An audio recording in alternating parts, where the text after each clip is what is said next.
Hi hello welcome back to my mini blog. ಇದು Friday mini blog. ಸ್ವಲ್ಪ ಲೇಟಾಗಿ upload ಮಾಡ್ತಾ ಇದ್ದೀನಿ. ಸೊ ಕ್ಲಾಸ್ಗೆ ಬೇಗ ಹೋಗಿದ್ರಿಂದ ಫ್ಯಾನಲ್ ಲೈಟ್ ಆನ್ ಮಾಡ್ಕೊಂಡು ಆರಾಮಾಗಿ ಹೋಗಿ ಕೂತ್ಕೊಂಡೆ.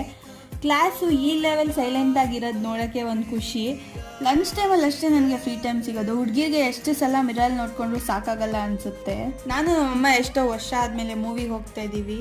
ವಿಡಿಯೋಗೆ ಬಾ ಅಂತ ಅಂದರೆ ಬರಲ್ಲ ಅಂತ ಅಂದರು. ಗೊತ್ತಲ್ವ 90s ಮಾಮ್ ಹೆಂಗಿರ್ತಾರೆ ಅಂತ. ಆ್ಯಂಡ್ ನಮ್ಮ ಮನೆ ಹತ್ರ ಇರೋದು ಮಿರಾಜ್ ಸಿನಿಮಾಸ್, ಅಲ್ಲೇ ನೈಟ್ ಶೋ ಬುಕ್ ಮಾಡಿದ್ವಿ.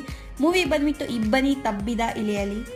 ಹೀರೋಯಿನ್ ಎಂಟ್ರಿ ಮಾತ್ರ ಸೈಕ್ ಆಗಿತ್ತು. ಅಂಕಿತಾ ಅಮರ್ ಒಂದು ಡಿಫ್ರೆಂಟ್ ಲುಕ್ಕಲ್ಲಿ ನೋಡಿದ್ವಿ. ಸಿಕ್ಕಾಪಟ್ಟೆ ಇಷ್ಟ ಆಯಿತು ಅವ್ರ ಲುಕ್ ಆ್ಯಂಡ್ ಅವ್ರು ಮಾತಾಡೋದೇ ಆಗಿರಲಿ. Movie was really good. And ಇನ್ನೂ ಯಾರು ಈ ಮೂವಿನೂ ಇಲ್ಲ, ಪ್ಲೀಸ್ ಡು ಗೋ ವಾಚ್. ನಿಮ್ಮ ಹತ್ರ ಇರೋ ಥಿಯೇಟರ್ಸ್ ಯಾವುದೇ ಆಗಿರಲಿ. ಆ್ಯಂಡ್ ಎಂಡಿಂಗ್ ಸೀನ್ ಮಾತ್ರ ನಿಜವಾಗ್ಲೂ ಹಾರ್ಟ್ ಬ್ರೇಕಿಂಗ್ ಆಗಿತ್ತು. ಕಣ್ಣಲ್ಲಿ ನೀರೇ ಬಂತು ಈ ಮೂವಿ ನೋಡಿ. ಆ್ಯಂಡ್ ಯಾರ್ಯಾರಿಗೆ ಈ ವಿಡಿಯೋ ಇಷ್ಟ ಆಗಿದೆ ಅಲ್ಲಿ ಪ್ಲೀಸು ಲೈಕ್